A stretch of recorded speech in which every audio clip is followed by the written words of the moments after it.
How's everyone doing today? Welcome back to On the Ball and welcome back to another edition of Predict the Prem, where me and my brother go head-to-head in predicting Premier League outcomes. As you can see, the scores on the door. Sim raced into a big lead last weekend, 414, 389 to me.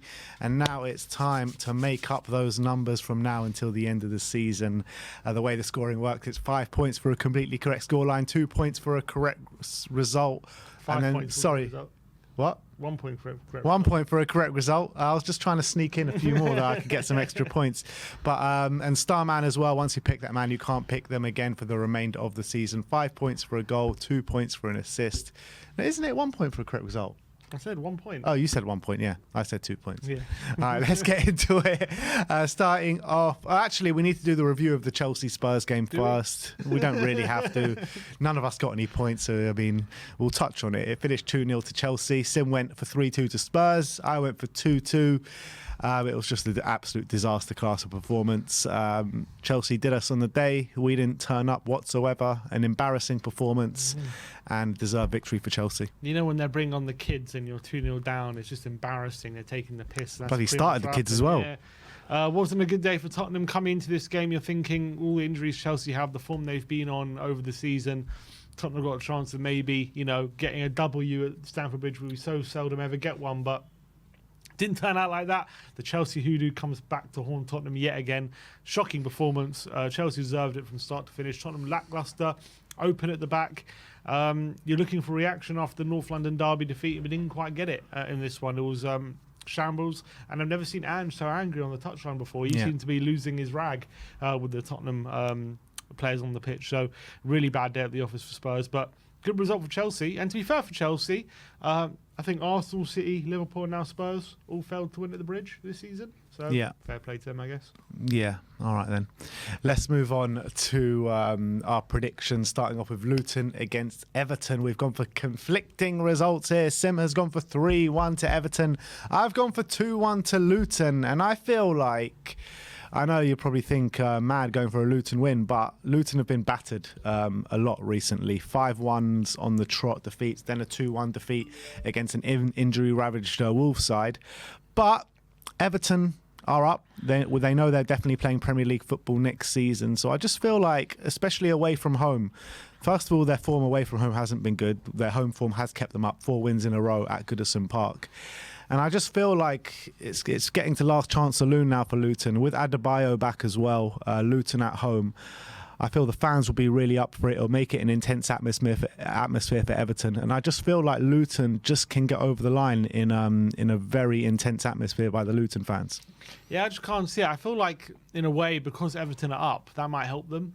I think it might help let the shackles off. Yes, they might be a bit more open. Maybe Luton can exploit that. But I also feel like Luton just are so open defensively, and Everton are actually quite an effective high-pressing team at times when Luton are going to be building up from the back. Everton will be pushing players up, and I feel like they will be committing a few players forward here. As I said, I think they'll let the shackles off a bit. I think they'll have a go at Luton, and I think Luton are going to be there for the taking a bit, and I just can't see Luton holding strong at the back, unfortunately. I don't think Everton score loads of goals, but I do think they've got some decent attacking players to exploit Luton here, so I'm going for a 3-1 here, 3-1 win for Everton. Luton did win at the Goodison Park, though. They did, and that was a very good win for them. But since then, they just, I don't know. At that point, they're looking quite solid, but they've since lost that solidity. I feel it's true. The last time they've had that, it's true. But also, you do find, like, at this stage of a season, results can just go in a weird way, can't they? And like all the explanations and thoughts you put into a game, it can just go all out the window. Is that what you're hoping for? That's what I'm hoping for. Yeah, that's what I'm hoping for. Look, to be fair, I hope Luton win because I want to see a really good fight to the end for relegation. I don't think they're good enough, unfortunately. So I've gone for 3-1 to Everton. Moving on to the Emirates, Sim's gone for 2-1 to Arsenal against Bournemouth. Yeah, I think it's going to be a good game. I think Bournemouth. It could be a potential banana skin for Arsenal because Bournemouth are a good side. We've seen in recent weeks they've put in some really good performances. They've got some good attacking players as well, which are not easy to deal with. Solanke's on good form. You got Semenya there, Clivert playing really well at the moment for Bournemouth, but the way Arsenal are going, it's hard to look past them. It's hard to look past them getting the job, getting themselves over the line. And look, I think it's going to be a tense game. especially with the title pressures coming to Arsenal. And, it's do or die, really. They need to win this game. And I do see them getting over the line, but I see it being a tight affair, so 2-1. Yeah, I see Arsenal putting a lot of focus into defensive solidity this game, as they have been doing a lot in recent weeks, albeit against maybe better opposition. But Bournemouth are a good side. They really are. They've been on great form since since their form switched. I can't remember in which month it was, but since Iraola's got a tune out of them, they've been a very consistent side from then up until this point. Having said that, they have lost 2 of their last 3 away games, so I do anticipate another loss coming here. But I just feel Arsenal will pick them off a couple of times, and I don't think it's going to be a great game for the neutral, but I think Arsenal will do the job, keep a clean sheet and get 3 points in search of the title. So I've gone for 2-0. Sim's gone for 2-1. Let's move over to the Brentford Community Stadium, or the GTEC Stadium, I guess we'll call it now. Brentford against Fulham in a London derby. Sim's gone for 2-0 to Brentford. I've gone for 2-2. And I see a really good open game of football here against two sides who will fancy their chances to win. You never really know which side will turn up on the day when these two guys are facing. Brentford on their day are being able to produce great performances, but they're also able to produce lackluster performances, and that's definitely true for Fulham's away form as well. So I think it'll be a really good battle, but I just couldn't split the side, so I've gone for a Desmond. I think, Brentford are in good form, and especially at home, I think they're very, very tough to beat. I think, obviously, Tony's been back in the side now, so they've got that attacking threat, I think, and Mbuemo's in really good form. And I think they've got this defensive solidity about them, which is going to make it very difficult for Fulham to penetrate them. And I don't think Fulham are the most free-scoring team at the best of times, and I feel like they're going to struggle to create chances. And I do feel like Brentford have the edge in the front lines in this one, so I'm going to go 2-0 to Brentford here. Next up is Burnley Newcastle at Turf Moor. Sim's gone for a 2-1 victory to Newcastle. Yeah, and I just think their front line will just be enough to edge it here. Obviously, Gordon, Isaac, Wilson's now back fit, and he scored last weekend as well. Harvey Barnes, I don't know if he's fit for this game, but obviously he's been playing quite well recently. So I do think they've got such attacking talent, and I think Burnley are going to struggle to cope with it. But what I do like about Burnley is they've got this newfound resilience and this newfound way of just getting points, and I do feel that's what's going to make this game very, very close. I just feel like their lack of quality in the front line and in midfield as well is going to really hamper them just getting over the line in terms of getting a point in this game. I see it being a very, very close game. I see Burnley being well in this game, but I've got a feeling a late goal here for Newcastle might do them, so I've gone 2-1 Newcastle. Yeah, I've gone for 1-1 here. You talk about Burnley's newfound sense of resilience, and I think that will stand them in good stead here in a game that obviously means a lot to Burnley in terms of their Premier League survival. And I think, it'll be a fairly good point for Burnley if they can take it. Newcastle, on the other hand, they're playing really good stuff at home, but away from home, they are dropping quite a few points of late. And their last away game at Crystal Palace, I know Crystal Palace are on form, but I was really disappointed with the performance that Newcastle put in that day. Palace more than deserved that victory, 2-0 on the day. So I feel like Burnley, they're not losing a lot of games recently, but they're not winning a lot of games either. So I think a draw is in the offing for this one. So I've gone for Burnley 1, Newcastle 1. We'll move over to Sheffield United against Nottingham Forest. Another massive game down at the bottom. I have gone for 2-1 to Nottingham Forest. Sim's gone for 1-0. I always look at Sheffield United, and obviously they're the poorest Premier League team that we've seen in a while, but they do seem to find the net quite regularly in recent weeks. And I think Nottingham Forest, on the other hand, they're not finding the net too often, but against this Sheffield United side that's so open at the back, Forest just have to win this game by hook. There's no other option for Forest but to win this game if they have any hopes of staying in this league. So I think they'll find the win, and I do think it will be, I won't say easy for them, but I do think they'll dominate throughout, but I can see Sheffield United finding a goal from somewhere. Yeah, I've gone 1-0. I think it's going to be a really tense affair. Forest, the pressure is well on them to win this game. They're going to be expected to win. They have to win as well. And I think the pressure could get to them a bit in this one, and I think it's going to be a really tight game. Also, as you say, Sheffield United, for all their bad play, they do create chances and they do cause problems, and I can see Forest getting a bit spooked by that, and I can see them kind of going into their shell a bit, trying their best to make sure that Forest aren't going to score a goal here. Sheffield United aren't going to score a goal here. And I can see us being 0-0 up until late on, but I do think Forest will nick it. I think it'll be a very, very tense game, very tight game, and I think there'll be nerves all around that stadium from the Forest side. I do think they'll just about get the job done. So I've gone 1-0 to Forest. So you're backing Forest to stay up then? Looks like it if the results go my way, the way I've predicted. I think this will pretty much be it. If that happens, then it'll be Forest will be 5 points clear. Yeah, but Forest got to go to Burnley last game of the season. Well, they'll be 6 points clear of them. So Burnley will have to catch up on 3 points before then, which is not easy thing to do.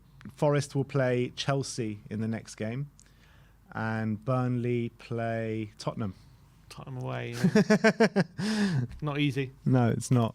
But let's go to the Etihad. Man City against Wolves. Another big game at the top. Sim's gone for 3-1 to City. Yeah, I can't see City not winning. I do think they will. I think, obviously, Neto is back for this game potentially, so that is an avenue where Wolves could get some joy because he's such a good one-on-one dribbler, and they did beat City earlier in the season. I just think City are really coming into their own now, especially in the Premier League. They're swatting teams aside, they're being very, very patient, they're controlling games, they're playing them at their pace.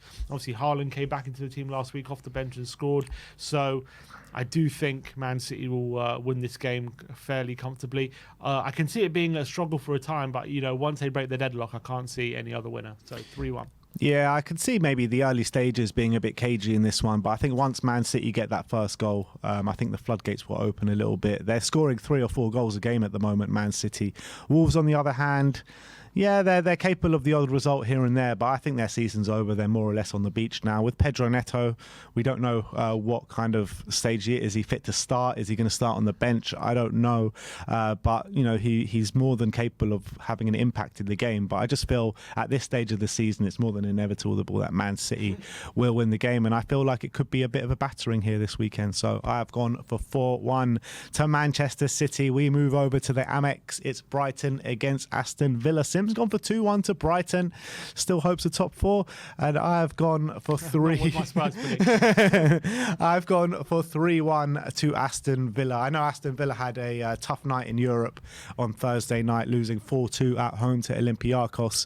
But I feel this game against the Brighton side, who have been on the beach for a while, they're struggling to score goals, they're struggling to get points, and this game means a lot to Villa. And if Villa do win this, that's pretty much, if it's not sealed already, that's sealed their Champions League fate for next season. So I see Villa picking off Brighton here massively. Yeah, I do wonder if they'll be feeling some of the effects from Thursday. I do wonder if they're going to be resting any players as well in view of a very, very important second leg, which a lot of people, Villa fans, view as one of the most important games in their history. So I think it's going to be a very difficult game for Villa against a Brighton side who, yes, are not in good form whatsoever, but they are very good at keeping the ball. And I don't think Villa are actually quite good at their at allowing teams onto them this season. For all the talk of Tottenham's defence, Villa have only conceded 2 less goals than Spurs this season. So Villa have also quite open defensively. And I think if they allow Brighton the initiative, as much as Brighton are not in good form, they are a good enough team to take advantage of that. And I feel like Villa could have an off day here. So I've gone for 2-1 to Brighton. Yeah. Chelsea against West Ham at Stamford Bridge, and London derby here. Sim's gone for 2-2. I've gone for 2-1 to Chelsea. Why 2-2? Yeah, I think it's going to be a tight game. As you say, London derby. I think West Ham always seem to give Chelsea some trouble, even at Stamford Bridge. I think it's going to be a really tight game. I think looking at how Chelsea played against Spurs, if Spurs had some of the 4 players that West Ham do, Kudus and those kind of players, I think they're going to give Chelsea a bit more trouble. I also see Chelsea having a bit less motivation they did on Thursday, and if they play with a similar backline, I actually see West Ham exploiting it with the likes of Bowen and Kudus and Paquetá. I do see Chelsea causing, obviously, West Ham some trouble as well, but I just think with West Ham, the way they play, they're going to restrict Chelsea of the chances that Spurs gave them, and I also think they can hurt them as well. So I've gone for an open game. I think it's going to be one of those end-of-season games where the shackles are lifted a bit from both sides, and I think they're both going to have a bit of license to go at each other. And I see both sides giving as good as they get. So I've gone for 2-2 here. Yeah, I think Chelsea come out on top on this one. That Spurs game will give the fringe players there a lot of confidence to go into this one. West Ham away from home, not getting too many points on the board, and I think Poch's really turned around their kind of fortunes at Stamford Bridge of late. So I think Chelsea will definitely get the 3 points, and I have gone for 2-1. And I do think it'll be a tight game though, with quite a few chances, like you say. So I agree with that. But we move on to Anfield. Liverpool against Tottenham. Both of us have gone for Liverpool wins. Sim's gone for 4-1 victory for Liverpool. I've gone for 3-1. Both these sides not going into it on good form by any stretch of the imagination, but just Spurs just look like a beaten side at the moment. Lacking hope, lacking belief, lacking fight. On the other hand, Liverpool, they're not looking good either, but they are still creating quite a few chances in each and every game, and it's just Spurs' luck for those chances to start going in this game to really put, first of all, their top 4 hopes are completely gone, but might start to worry about their Europa League hopes even if after a loss here. So I've gone for 3-1. Yeah, I think I can't see anything but a Liverpool win here. I think Liverpool are going to create a bucket load of chances. I think Tottenham aren't very good at restricting teams at the moment from creating any sort of chances. The reason Liverpool have been struggling recently is because they've been facing teams who are looking to frustrate them, and they've limited their chances to a lot, but not good quality chances. And I don't think Tottenham will restrict them to low level of good quality chances. I think they're going to be so open. I think that Liverpool are going to press them into oblivion. I do see Tottenham having a bit of joy going the other way. Son likes running behind. You've got Richarlison there. So, we've got players to hurt Liverpool, but it won't be enough. And I think Liverpool are going to create loads of chances. I think they're going to get lots of goals. And it's going to be a bit of a battle mauling, unfortunately, I feel, at Anfield for Spurs. Well, have a good time. Thank you. And next up, and last but not least, is Crystal Palace against Manchester United, Selhurst Park, Monday Night Football. Both of us have gone for Crystal Palace wins, and I've gone for 2-1 to Crystal Palace. Sim has gone for 3-1. Yeah, Palace ended the season very, very strongly. They seem to be really finding their groove under Ole Glasner at the moment, and they seem to be having a lot of fun, and especially Olise and Eze together, creating loads of chances. You saw them at home to West Ham, how they absolutely ripped them apart together, and they couldn't handle them. And I think Man United are going to have similar problems. I think Eze is back for this one. He missed the last game, but Glasner said he rested him with a view of him being back for the next game. So Eze will be playing. And I think Man United are going to struggle to deal with both of them. Also, one player I want to point out is Adam Wharton, who's unbelievable so far, really going under the radar as a player who's really playing exceptionally well this year, since he's come into the team. So phenomenal. He's been phenomenal. I think Man United are going to struggle at Selhurst Park to get a foothold in the game. I think, I'll continue having possession, but I think yet again, once Palace in the transition get the ball, I think it's going to be so hard for Man United to stop them. So I've gone for a 3-1 win to Palace. Yeah, Man United not been good all season, to be honest, but of late I've been also very disappointed the way they play. I believe Bruno Fernandes could be out for this one, and if he is, that's a massive loss for them because he's been a big source of their goals and goal contributions of late. Crystal Palace, on the other hand, they're really starting to click under Ole Glasner. They're winning quite a few games recently, looking really good, slick passing, one-touch passing, fast moves, and like you say, Eze, Olise, Mateta, absolutely balling it out for Crystal Palace. So I really can't see anything but a Crystal Palace win at Selhurst Park. But are you sure Eberechi Eze is playing this weekend? Why? Yeah. Just asking. Yeah, I'm sure. You sure? Yeah. Okay. And then we'll move on to the star man. And funnily enough, Sim's gone for Eberechi Eze. There we go. Look, yeah, I'm pretty sure he's been past fit. Obviously, Glasgow hasn't done his presser, so not 100% confirmed, but he did say before that he's only resting him. He's not injured, so that's why he wasn't involved last week. So he's going to play, I'm pretty sure. And I'm pretty sure he's going to... This is one of these games he's going to want to put himself in the shop window. It's the perfect kind of game as well. Man United is so open defensively. Perfect game for him to show off what he's about. So I've gone for Eze. And I have used the Erling Haaland card. Obviously, he's not on great form, but it can just take any game where Erling Haaland absolutely smashes it. So I've got a lot of points to make up this week. So let's hope Erling Haaland can have an absolute blinder at home to Wolves with the title on the line. I just hope he plays because Phil Foden, I picked last time, he got an illness just before the game. Erling Haaland came on in that game and scored, didn't he? And let's hope he starts this one. But it's always a risk with Pep Roulette. But usually when Haaland's fit, he does play. So we'll see how it goes. A lot of points to make up this week. Let me know who you think will come out on top, me or Sim. We'll see you next week for a review of the Prem. But like, subscribe and comment. We'll see you next time.